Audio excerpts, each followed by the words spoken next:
Hello folks, Mink here. Welcome back to Planescape Torment, where we just entered this new section of the Hive. So, let's find out what we got here. More thugs. Actually, these ones are in black and red, so I wonder... They probably are. So, let's save the game here.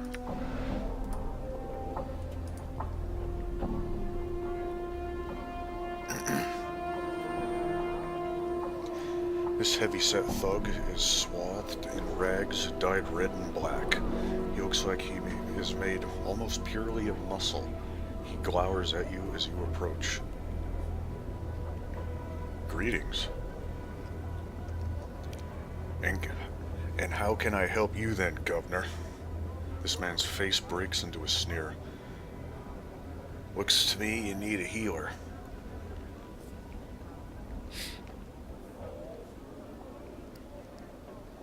Wipe that sneer off your face or you'll be the one needing a healer, Governor.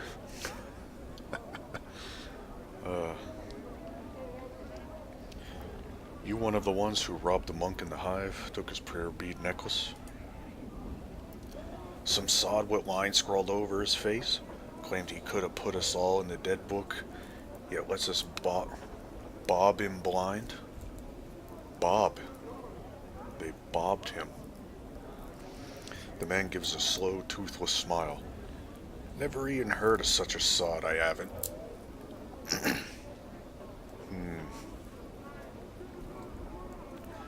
Why? That is interesting. The rest of his order is looking for you.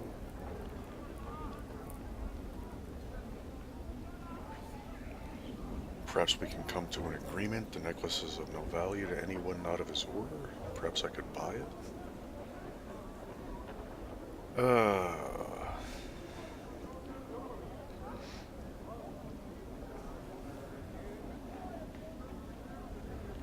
You know what, screw him. Maybe you'd better give me back his necklace before I put you all in the dead book. I'd be watching where ye be letting those threats fly, Governor. You let another one slip your tongue and I'll give ye a second smile, Jig. If you think you can take me, come on. Done. What's up? Mort, go get him. Mort, Yeah? why are you following me? Go get him. Mort, I'm gone. what the hell you doing?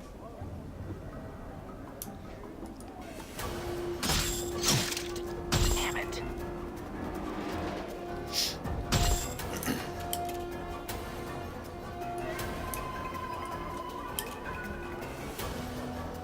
Damn it.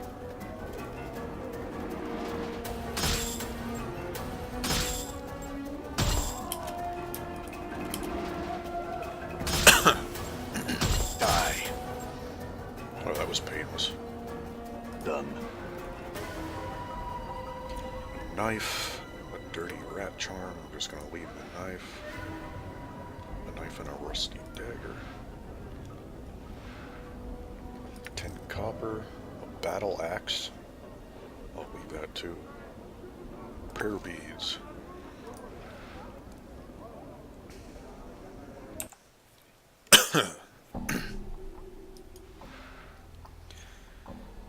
Stealth, 5% pickpocket, -1 charisma. This cranium rat tail charm is particularly filthy and smells faintly of vomit.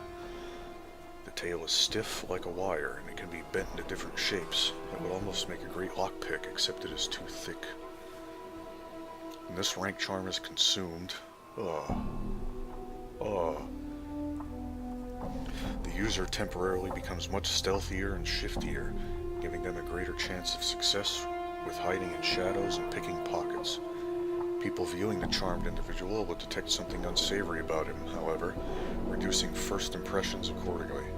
This unsavoriness will last only as long as the charm is in effect, however.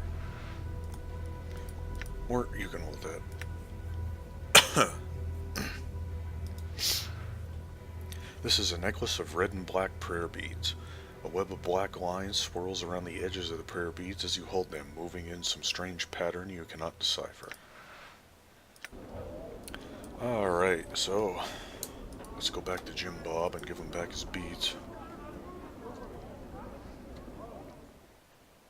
I forget his name, but you I'm know gone. what I mean.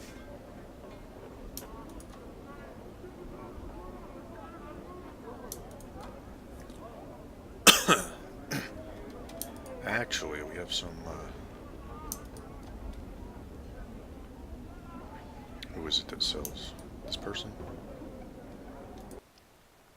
Yes, they buy the rings.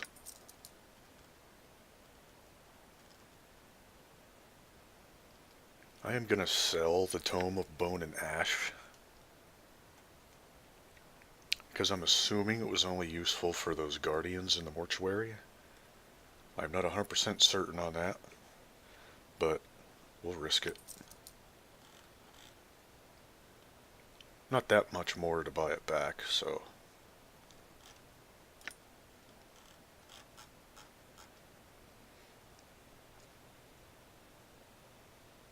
You know what, we'll sell that too, screw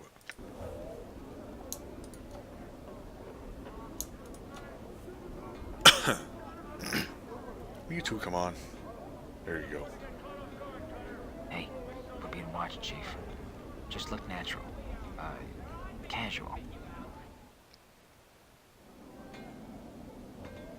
All right.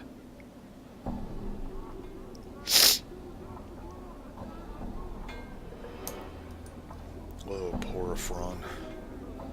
Poor Ferran. See poor Ferran. He is still standing grimly on the street, paying no heed to the passerby. The web of lines on his face are staggered into a series of right angles. This one addresses you, poor Ferran. As you speak, the angles in poor Ferran's face relax into a series of strange curves. This one would ask, do you have the neck rope of beads that was stolen? I think so. Is this it? Updated my journal. This one sees what you hold. Those are the beads one's missing. He takes them from you. You notice his hands have the same tracery of lines upon them as his face. This one has a question. How did you get the beads from the three? I killed them and took the beads. This one is content. The message of violence has been conveyed. This one bestows several welcome thanks, yes? The pleasure was mine. I have questions for you, though. If you cannot enter combat, how did you get your warrior training? This one clarifies. The Arit Ag may train with one when there is no anger between them. I see. Could you teach me how to use those weapons? This one could instruct you, yes, but this one warns you. With knowledge of violence comes the temptation to use it. I sure hope so. This one speaks. Is it your will to leave behind your previous profession? The path of the warrior cannot be walked with an unfocused mind. I have no profession other than fighting at this moment. I would walk the path of the warrior. This one will instruct. The lines on his face fold into triangles. These things comprise the angles of your training. Focus, experience, proficiency. I don't understand. Can you explain? Updated my journal. This one will speak of focus first. For teaching to take root, you must have focus. You must be committed to the path of the warrior. The warrior is your profession, no other. Understood. I can only be the fighter class if I want to learn about weapons. What is the next angle of training? Updated my journal. This one will speak of experience second. True knowledge of combat comes only with experience. There is a limit to how much weapon instruction one may absorb. When you reach a new level in the art of warrior, it may be you are ready for new instruction. Understood. There is a limit to how much I can learn at first, but this limit may increase when I reach a new level. What is the next angle of training? This one will speak of proficiency third. There There's only so much one may learn about any weapon. This one would add, there's only so much that this one can teach. Knowledge of the weapon comes at 3 levels: the ignorant, the proficient, and the specialized. There are levels between each of these in which the student has surpassed previous learning, but has not yet truly reached the plateau of the next skill. What are these levels? This level of ignorant is this: when one does not know the weapon they use, the attack is clumsy, the damage is much less than its potential. That sounds like me when I awoke on a mortuary slab. Go on. What is the level of the proficient? The level of the proficient is this: when one has learned a weapon, he is said to be proficient in its use. His attacks are no longer clumsy, they come swiftly and surely. And the level of the specialist? Updated my journal.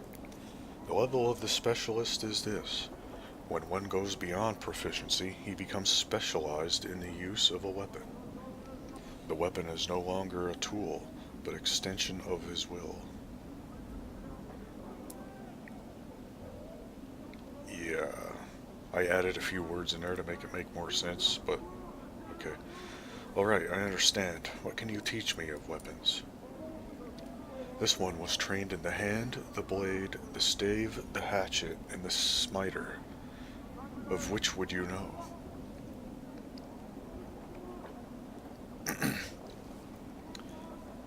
I wish to know about fists. One who would use the fist. It strikes swiftly. The damage it does crushes the bones of an opponent. There will be weapons you may find: heavy gauntlets, punch daggers, or even the cestus. These do crushing, piercing, or slashing damage. Your knowledge is limited. Do you wish to use a portion of your talent to attain the level of proficient in this weapon? Yes, I wish to learn to use this weapon. Updated my journal. This one will instruct you. First, stand like so.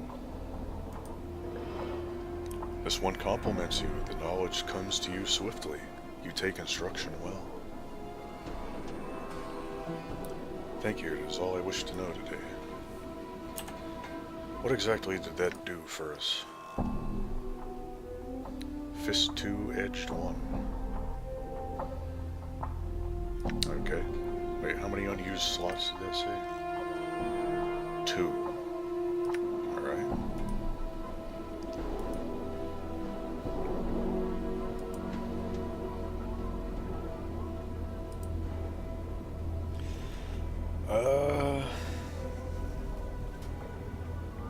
Axes.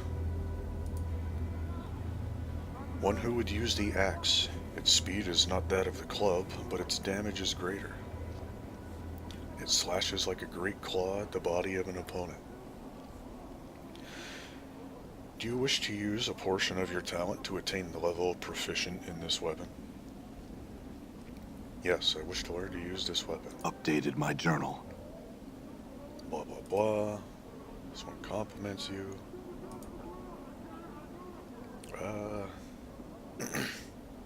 Put another in fist. Updated my journal. This one can teach you no more. Do you know you have already achieved the level of proficient in the use of such a weapon? This one can only instruct you in a final lesson. Find a master to learn more, if indeed it is possible for you to learn more. Remain devoted to the path of the warrior, and it shall not be long before you reach the limits of knowledge. Huh.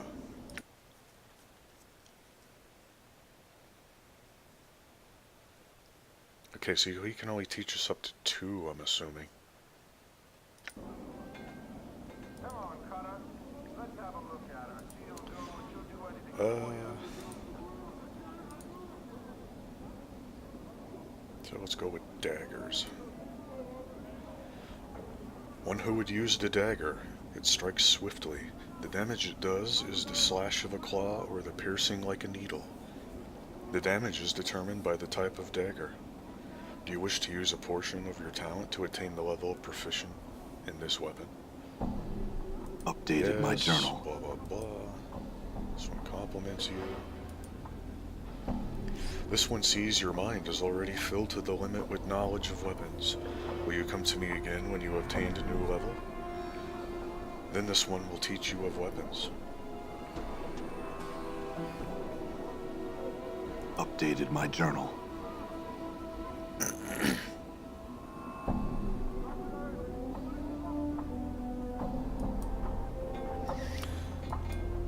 Thank you, bud.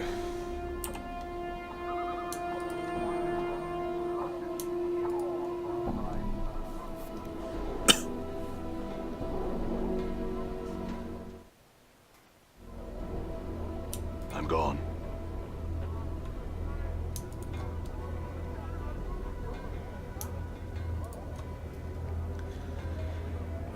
Now back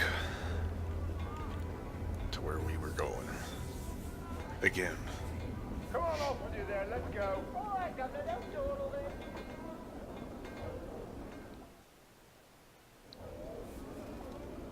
I'm gone.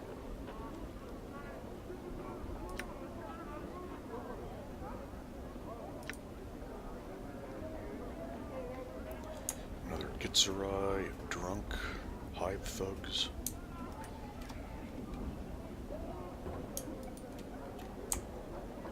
Another drunk. A drunk harlot. More thugs, holy thugs. Amaris.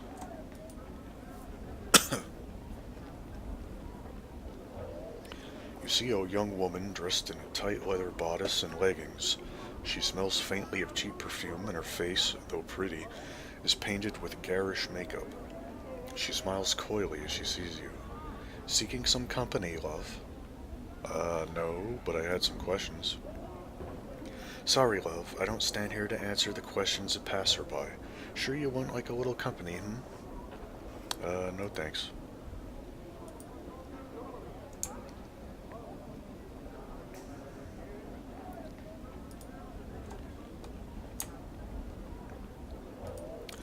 Barking Wilder.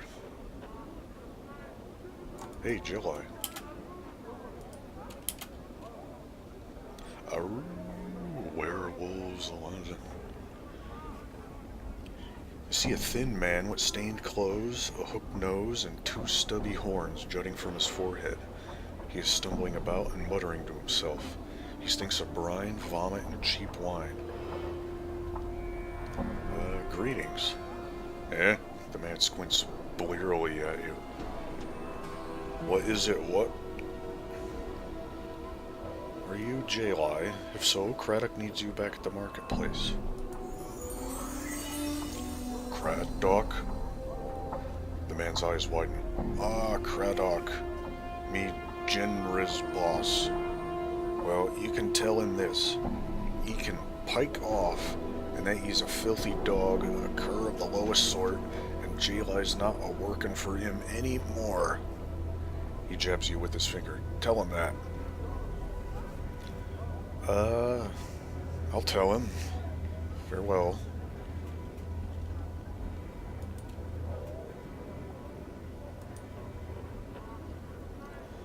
This wild-eyed man is hunched over, snarling and giving low growls. Looks like he hasn't trimmed his hair in years. It's so long it forms a veil over his eyes. He has a long, stringy mustache caked with grease and sweat, and the tips of the mustache droop so much that they have become tangled in his ragged beard. Greetings. The man stops in mid-snarl, and he reaches up to part the curtain of hair that covers his eyes. As his withered hand pulls away his dirty locks, several strange, puce-colored bugs fall from his hair and scatter across the cobbles. Beyond the cloak of hair, the man's flesh is moon-pale and creased with wrinkles. His thick, bushy eyebrows form a V as he stares at you. Hand might take the moon, fly to...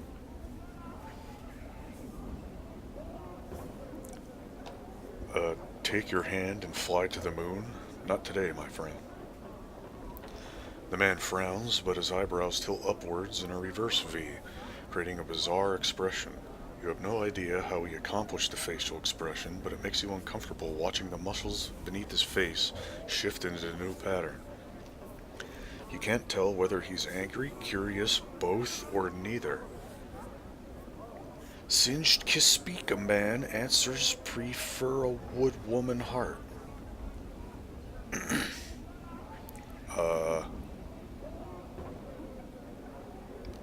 A single kiss speaks a woman's heart, but a man's answer is what you would prefer?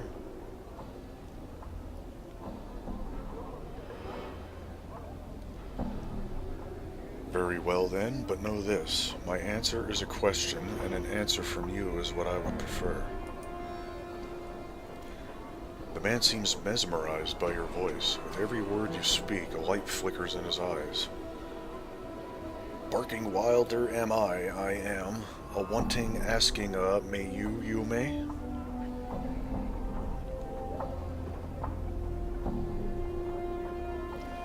I'm looking for a man named Farad. Do you know of him?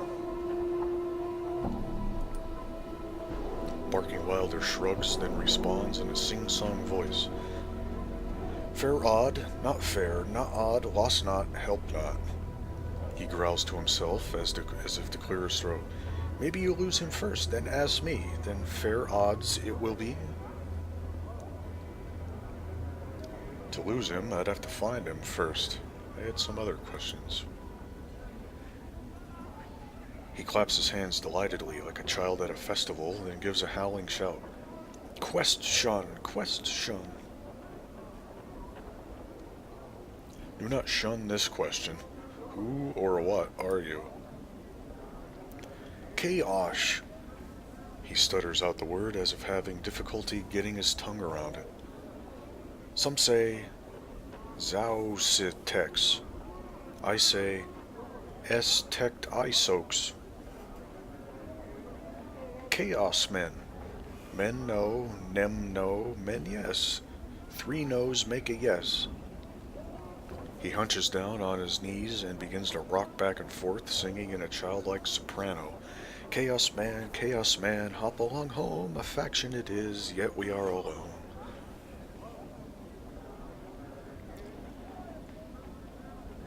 So you are one of the Chaos Men. Very well. I had some other questions. No, I am... No, that does not... No. If they act like this... No. I'll stick with the Dustmen. I'm looking for a lost journal. Do you know where I might find one?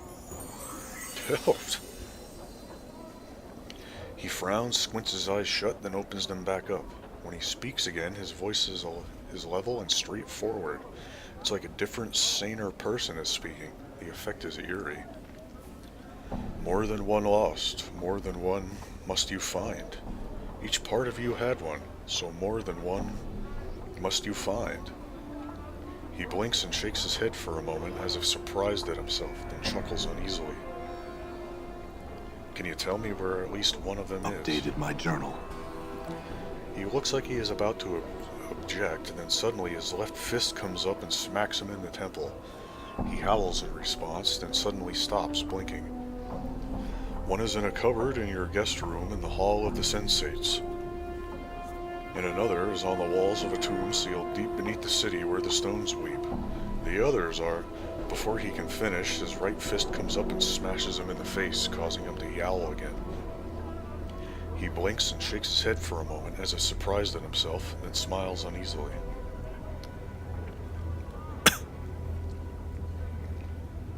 Hall of the Sensates?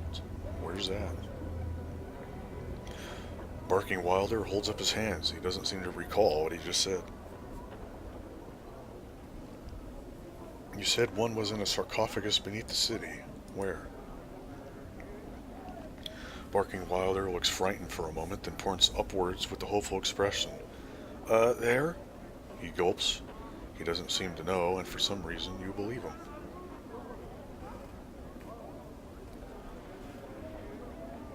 Forget it. I'll try to find it on my own. Well, that's a tree with one snapped branch too many. Mort rolls his eyes. No sense in chatting with Ziada Techs, Chief. They're a barmy bunch. Who are the Ziada Techs again? They're a faction who doesn't have any rules, except don't keep one thought in their head for too long. They're sometimes called Chaos Men. No need to explain why. How do they get members? They just seem to attract members like flies. Well, members that are crazy or chaotic enough, I suppose.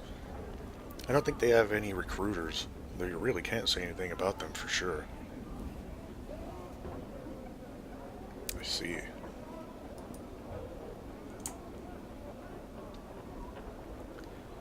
Starved dog barking thug. Isn't that one of the, we're supposed to put 3 of them down?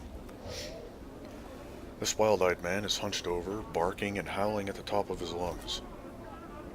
Beneath his thick matted hair, you can make out a series of strange tattoos. They run the range from screaming faces to bizarre geometric shapes to what appear to be lines of verse. He's almost naked, but the dirt and filth covering him gives him the semblance of modesty. Greetings. The man whirls on you and gives a low growl. He draws out the growl for a few seconds and starts barking violently at you. In the distance, you can hear answering barks. I said greetings. The man's barking ends with a snarl and he leaps at you. This is how you want to die, Wolfman. All right. Huh?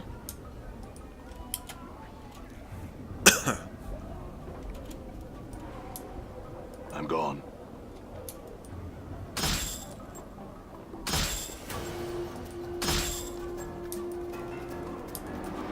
Damn it.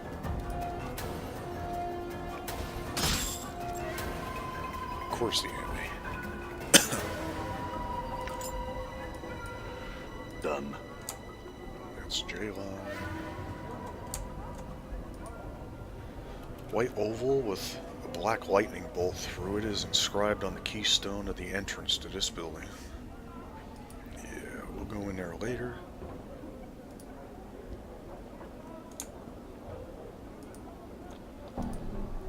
These barrels are probably here to catch rainwater, and the only thing that fills them is dust. There's another starved dog barker.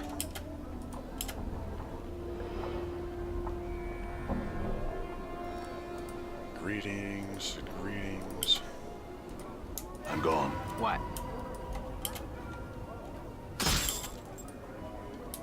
Done.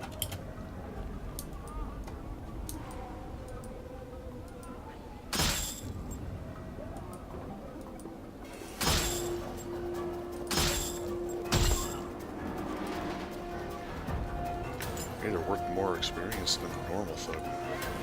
All right. Done.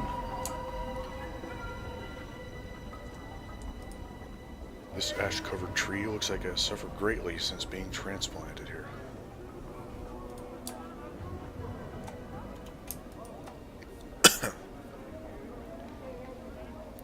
What you first took to be a door in this archway is actually a painting.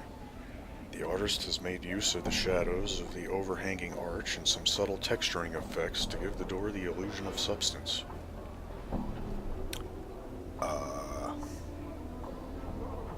Examine the door. Other than the skill of the artist, there is nothing remarkable about the painting. The door has been painted on a rough stone wall. You can feel the stone and mortar beneath the painted wooden texture. Huh. Okay.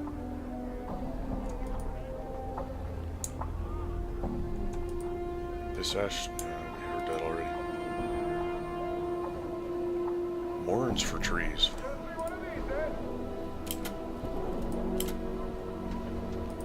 Greetings, I said greetings. Done. What's up, Chief? I'm gone. Damn it. Did you see that? I believe that is the 3 of them. All right. I beg of you, help please. Damsel in distress. Yeah, okay.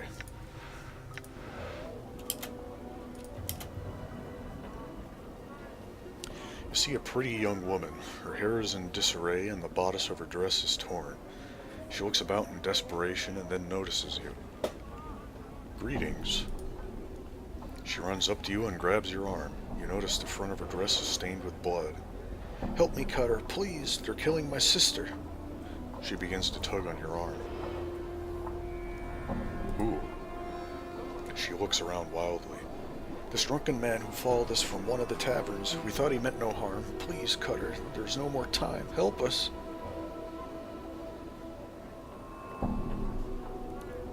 Did she? Yes, she did. Wait, first you said they were killing his sister, and now you say he is killing her. Which is it?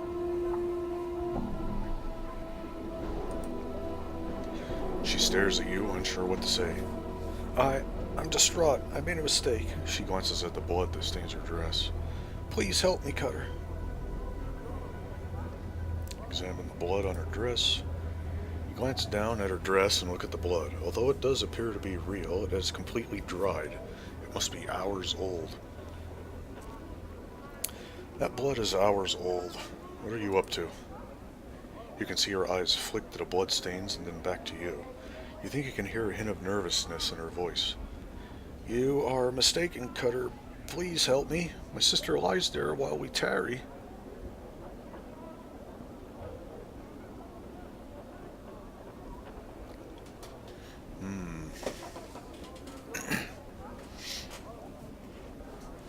I don't have time for this. As you walk away, the woman continues weeping and crying out.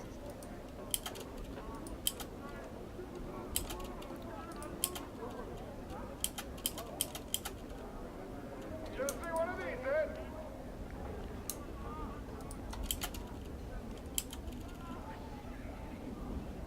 Okay, I guess she just disappears then.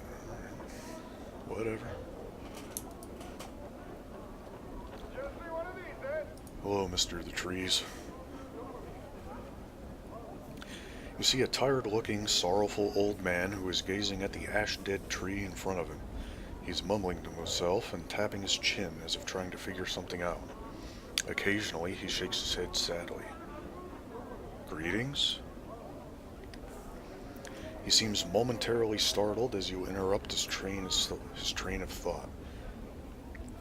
He speaks in a calm, unhurried tone, but one full of sadness. Oh, greetings to you too, friend. How's this day find you?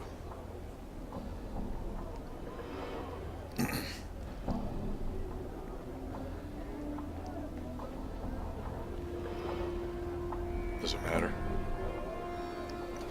The man is caught off guard, but then nods assent confidently. Yes, friend, it does. To me, at least. Though that doesn't count for much, it seems.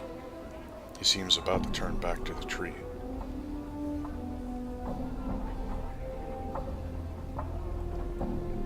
Finds me well, then? He smiles, but sorrow still lies in his eyes. That's good, friend. Hope your good fortune continues. He seems about to turn back to the tree. And how's the day find you? He shrugs slightly and proffers a bit of a smile. Fortune finds me well, though I'm saddened just the same. Why's that? He pats the tree beside him. It's the trees here in the hive. They're dying, friend, and no one cares. Seeing the look on your face, he holds his hand up as if to silence you for a moment. It may not matter to some, but it's important to me. I feel it's a shame to see the last tatters of life and beauty in this world left, uncared for, to die. Can you understand that, friend?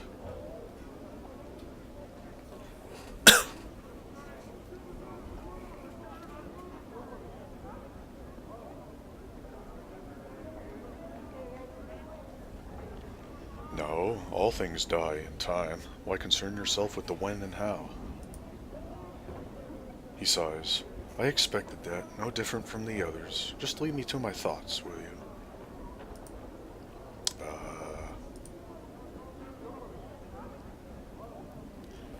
Looks at you for only a moment before averting his eyes. Oh, it's you again, friend. I wanted to apologize for my rudeness.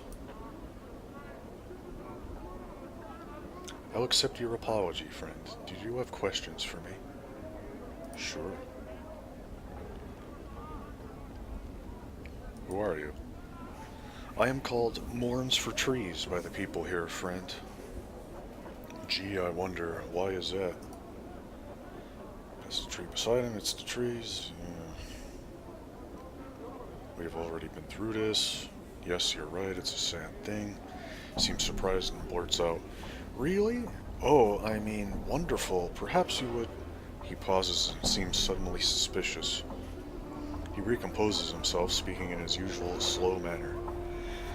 In any case, that's good. I suppose you have some questions for me now. Yes, I had some questions. What are you doing? I'm wasting time, if anything, friend. What do you mean? It's a long story. Not something the casual passerby would want to stand around for, I'm sure. Let's just say that any efforts I've made to rouse the people here to action have been ignored. What is it you wanted the people to do? I wanted them to... He seems exasperated, frustrated, at his loss for words. To care. Is that so much, friend? He looks at you in earnest. Care about what? Pats the tree.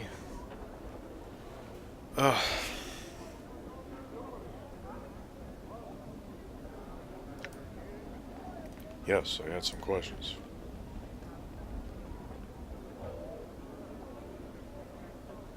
Looking for a man named Farad. Sorry, friend. I've heard I spoke to many people. Don't remember that name. Looking for a journal. Can't recall seeing one. Can you tell me about this place? It's the worst Sigil has to offer, friend. Not much else to say about it.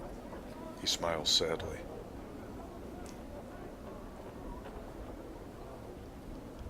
Why are you here then? I'm wasting time.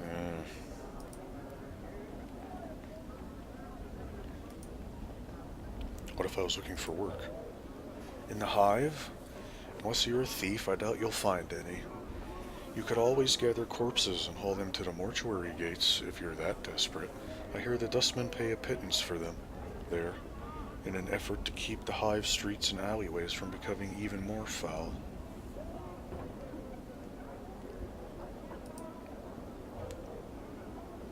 So why are all the trees dying?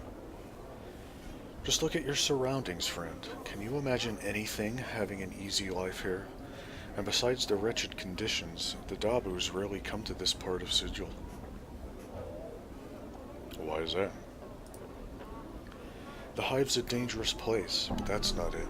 The Dabus have the lady watching over them, and no one's foolish enough to tangle with her friend. I suppose it's really all on account of Fel. Who's Fel? Fel? He's, well, friend, I'll just say he's the only Dabus that doesn't serve the lady. I don't know the whole dark of it, as they say. But he's shunned by his fellows and lives here alone, in the Hive. He runs a tattoo parlor, but most of Sigil is wary of the place. What's there to be wary of? Well, friend, since he turned from the lady, many people think it's just a matter of time before her shadow falls on him. No one wants to be about when and if that happens, I'm sure. You don't have any idea of how he became shunned. Like I said, friend, I'm not too sure. I've only heard vague rumors about him being on the wrong side of the issue when some power decided to butt heads with the lady. You could always try and ask him, friend. I'm told he's friendly enough, if not a little odd.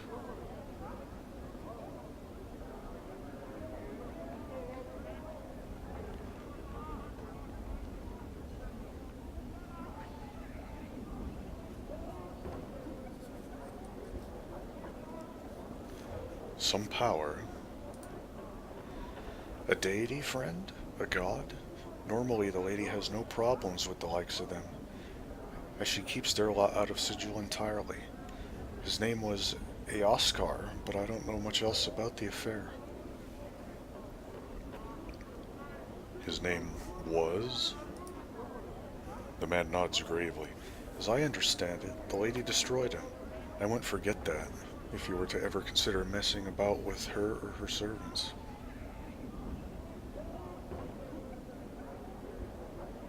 Tell me about Fell's tattoo parlor. Fell's parlor is only a few buildings east of here. It is marked with his personal symbol, a white oval pierced by a lightning bolt. I've never been there myself, friend, but as I understand it, he's able to turn images from his speech. You know, Davas speak in images, yes? Rebuses?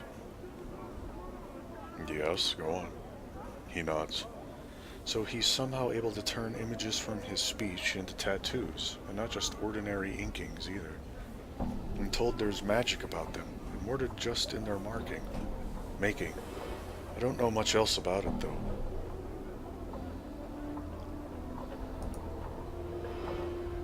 The lady? The Lady of Pain, friend? The Mistress of Sigil? He stops speaking suddenly, making a semicircular sign over his chest. He leans close to whisper. It does no one good to speak of the lady. Know only that she alone controls the city, whether it appears that way at times or not, and speak of her no more.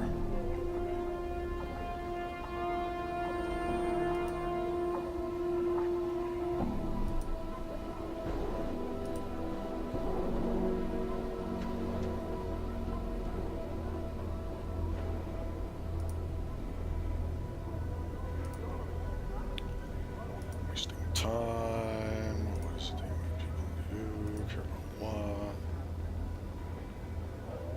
Yes, you're right, it's a sad thing. No, not just yet. What is it you were going to ask? For the first time, the man seems genuinely happy. Beaming, he explains, it's difficult for anything to survive here. Just look around and you'll see what I mean, friend. I'm not sure if it's possible for the trees to thrive here, even if they somehow were to get enough light and clean water. Go on. He nods enthusiastically. But if enough people care, really want them to live, I just know they'll survive. They'll turn green again and flourish. What? That makes no sense.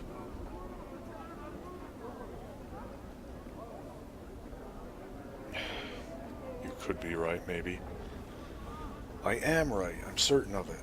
A sense of conviction surrounds him like an aura. He seems so unlike the man you first spoke to. That's all I'd ask of you, friend. Just care for them, hope for their recovery. In time, should enough people want it, it will come to pass. Can you do that for me, friend? Yeah, I'll help. Excellent, my friend, excellent. I thank you. You've given me back my confidence, my purpose. Perhaps I can find others like you who will listen. Perhaps will make a difference. What about your companions, friend? Would you speak to them on my behalf? Mort, what do you think? Huh? Oh yeah, Chief, sure, whatever you say. I'm serious, Mort. Can you make the effort? Mort looks at you for a while silently, then nods. Yeah, I can. If it's that important to you, I'll do it.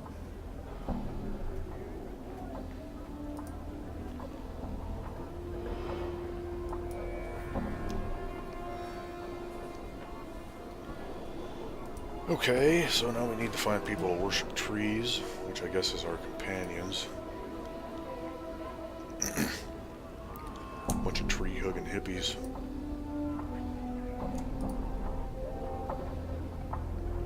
One of which is a skull.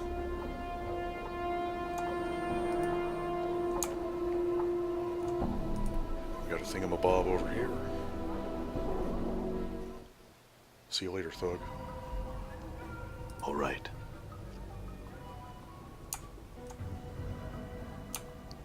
Oh. Kuatra.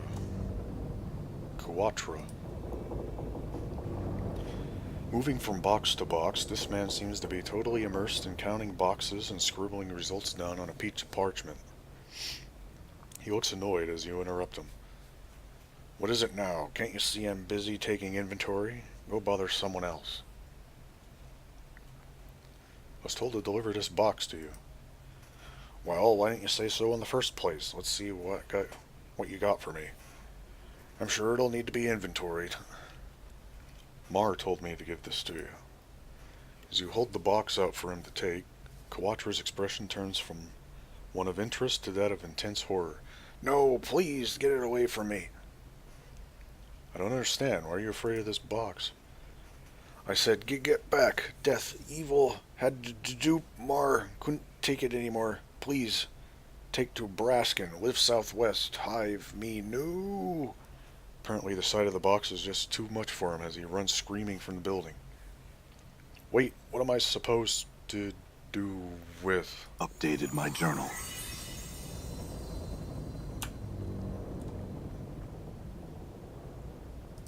Okay. Braskin, I think we met that guy. He's actually not all that far away, if I remember. What's the word, Chief?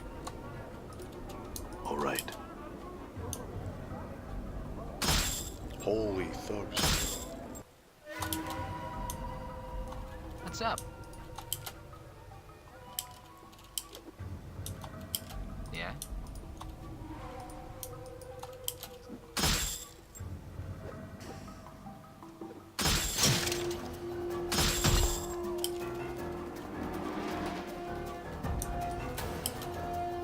Die. Damn it. Die. Done.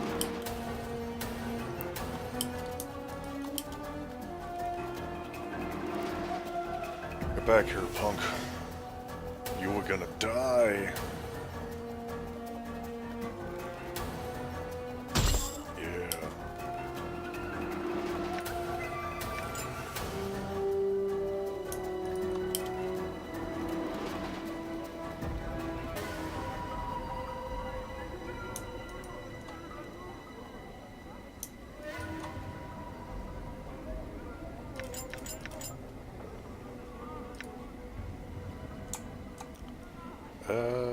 Anyway, Braskin. I believe he was down in this section.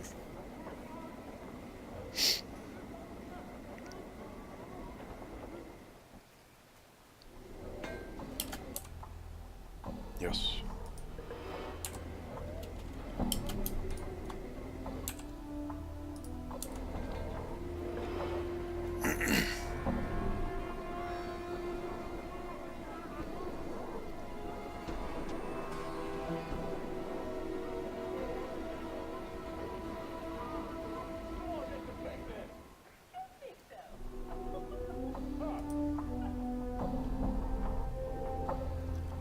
What?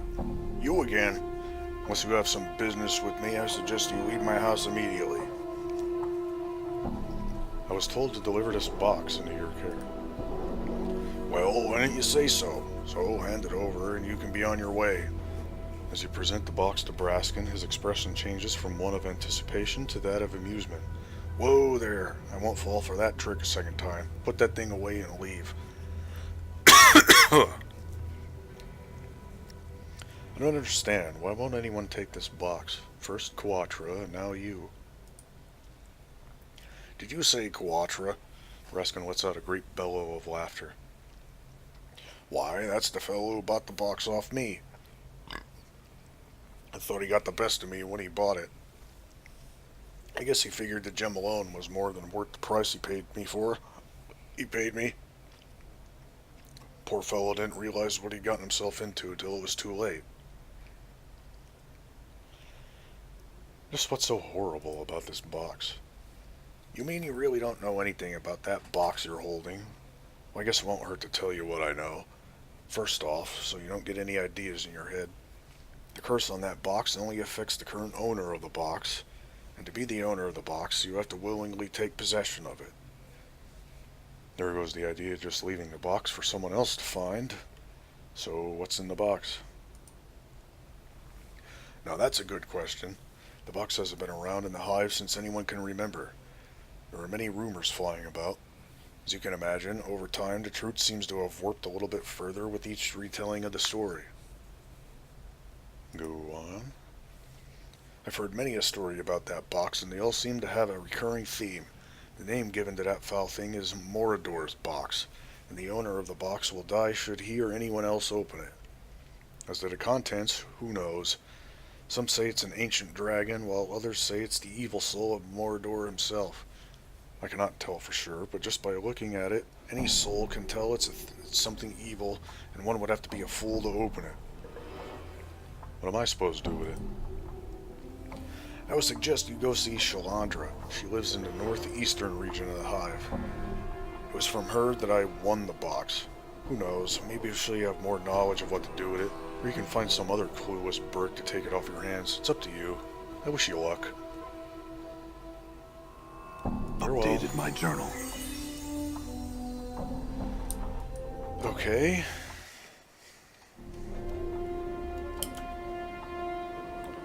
Well, since it's getting nighttime, just vermin and disease, yes.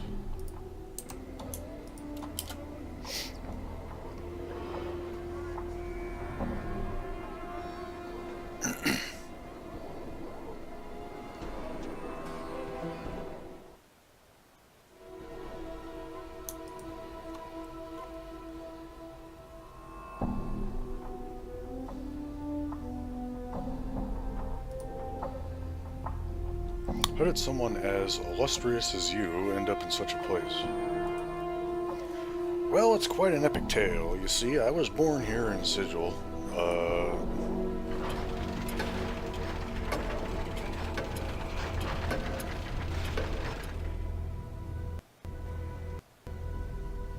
We have rested for 8 hours. And then I realized that I had somehow offended my colleagues, for I found myself promoted to this branch office and have remained here for the past many years. He sighs, then idly scratches his nose. I see. Well, thanks for your time.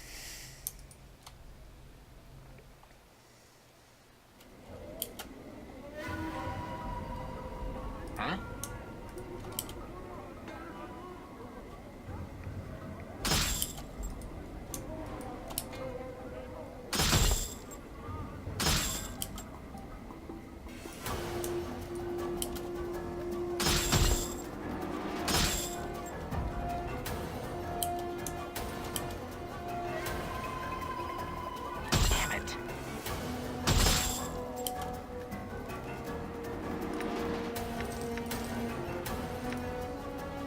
All right.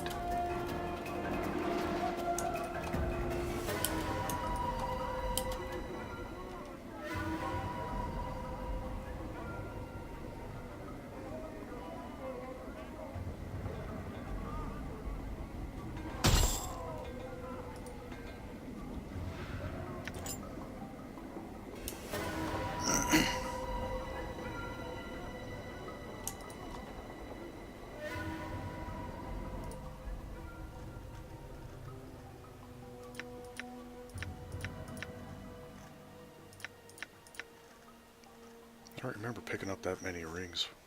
But who's gonna complain, right?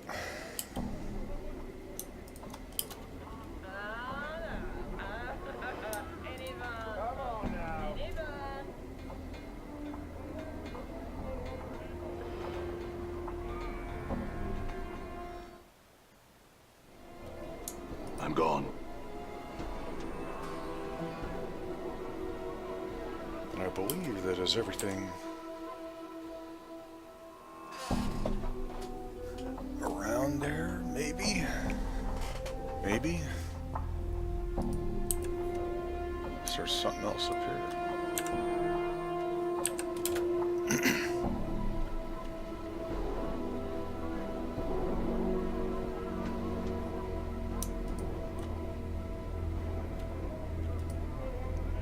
Ash-covered tree, no. Guess not. So...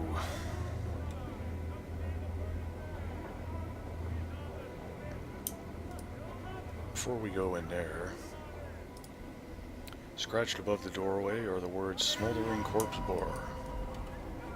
Way to run. Oh my god. Mort, like Latin. For death. I'm gone.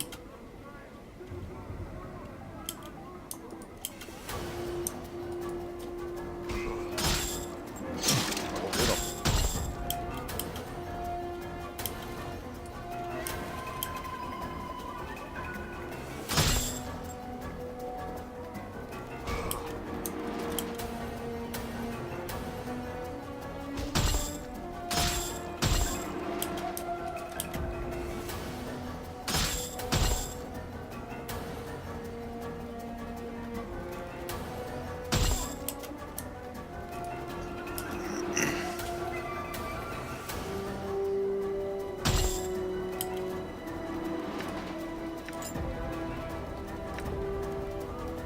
I'm gone.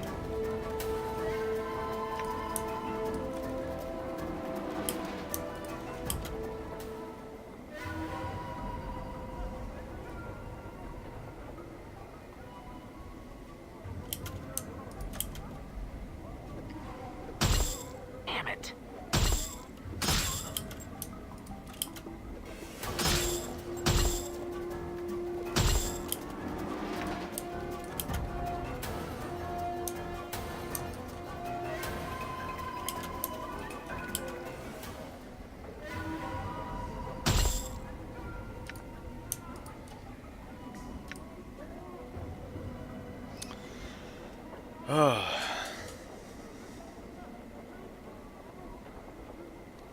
Well, okay then. Moving on. Oh yeah, I said before we go in here. I remember this place. Somewhat. I remember the All right. Human Torch. I don't remember much else.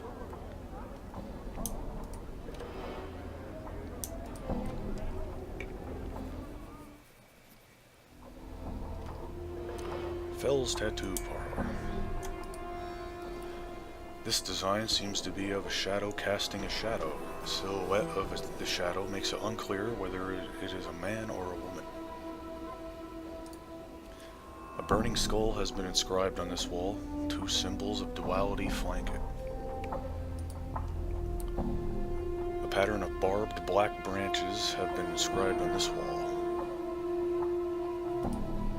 An unusual work of art.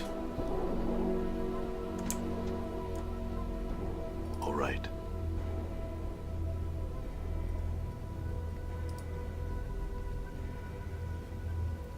You see a Dabas. Something about it strikes you as odd. It has the same shock of white hair, the same greenish cast to its skin, the same pair of goat horns. Then you suddenly realize this one is walking on the ground, not floating. For some reason, that makes you uneasy. I had some questions for you. The Dabas waits. Who are you?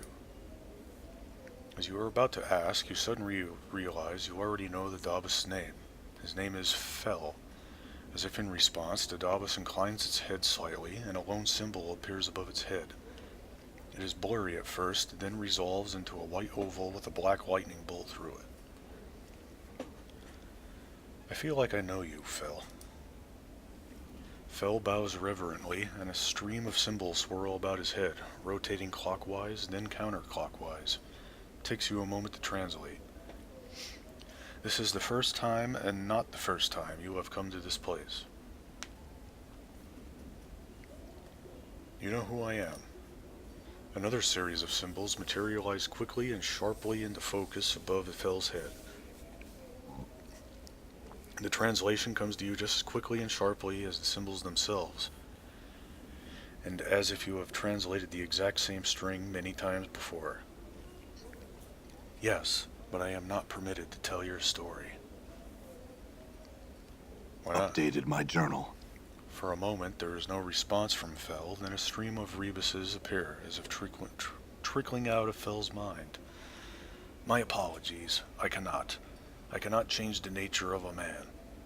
You You can't explain why, but the last sentence sends a crawling sensation through your skull. Nature of a man? What does that mean? The symbols that appear above Fel almost mirror the previous stream. My apologies, I cannot say. I see. Any other questions? What lies beyond that curtain, Fel? A caravan train of symbols slowly materialize around Fel one by one. It is my gallery. Your discarded skins are my canvas. I admire you. I am saddened for you. Saddened for me? Why? Another caravan of symbols forms around Fel, this time forming a circle.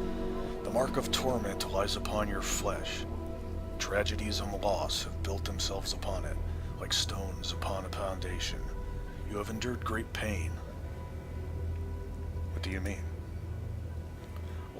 A long string of rebuses appear above Fel's head, then surrounds his arms like manacles. I admire you because you have never surrendered to the weight of these losses, despite the fact their chains hang on you still. Go on.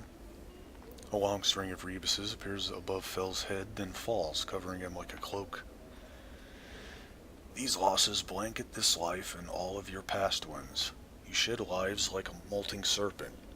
You are exploring the infinite paths of life. Tell me more. A long string of rebuses appears above Fel's head, then falls suddenly to the floor, streaming out behind him like a shadow. Take with you this warning. Each of your lives casts a shadow on existence. You must travel to a place where these shadows have gone mad, and regrets have scarred the earth. Is there anything else you can tell me? A brief series of paper-thin rebuses appear in an orderly row next to Fel, then vanish into glowing motes. Do not sign anything. Huh. Well, too late for that.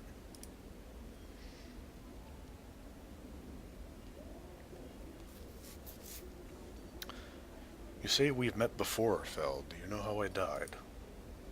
Fel does not respond for a moment, then slowly, menacingly, 3 symbols materialize above his head, each of them casting a long shadow. Shadows. Shadows.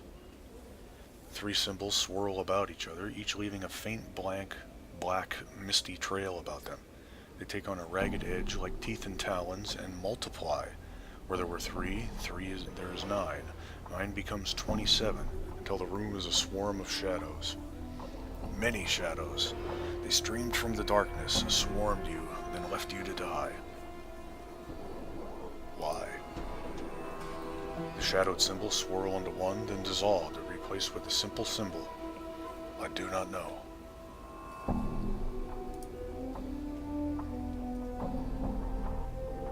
Oh, what is this place? A slow train of symbols materialize around Fel's head.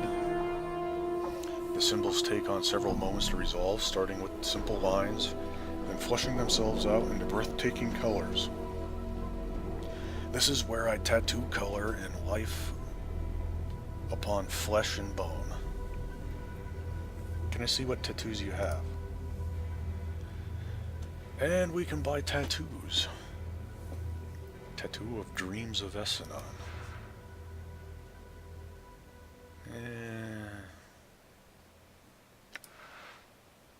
Tattoo of the skull. No. Accuracy. Thaco +1. Bloodletting. Damage +1.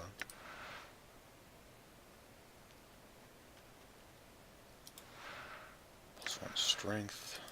+2 strength. +1 intelligence. +2 intelligence.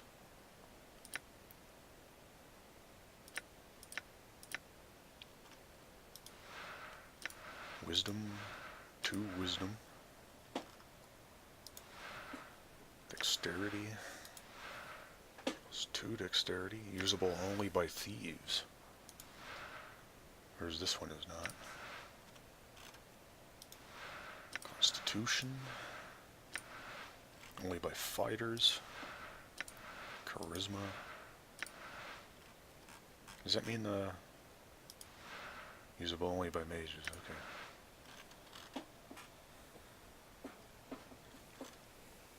I forgot to look. +3 to base hit points. +9 to base hit points. Usable only by fighters. +1 to armor class. +2 to armor class. Usable only by fighters.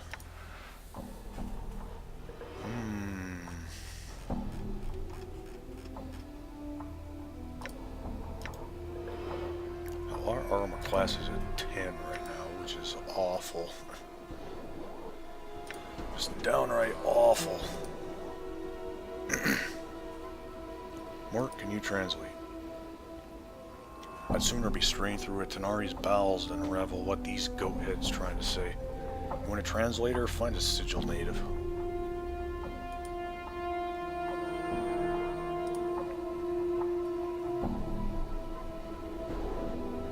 Huh.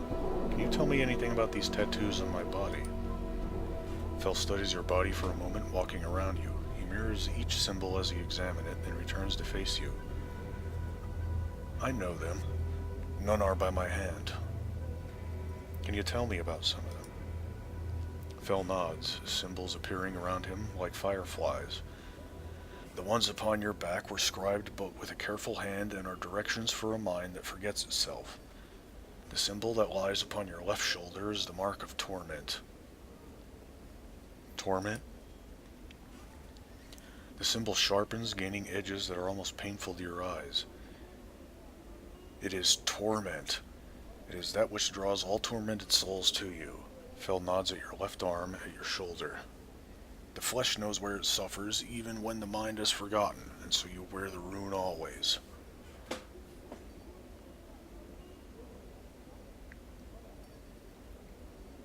So does that mean Mort is a tormented soul? Who knows?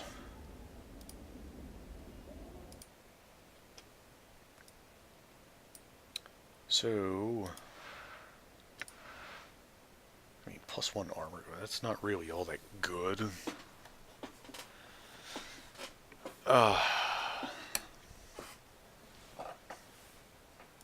you know what? We're gonna take it. Where's that one of damage? No. Bloodletting? Yes.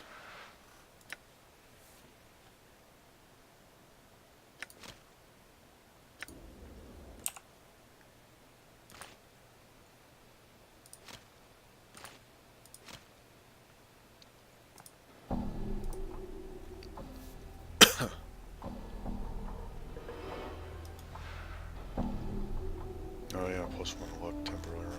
Okay. Forgot I had that.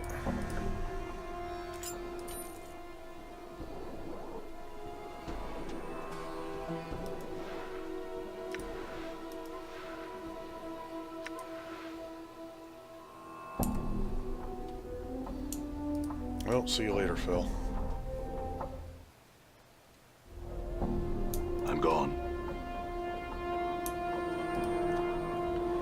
Now let's go in the bar.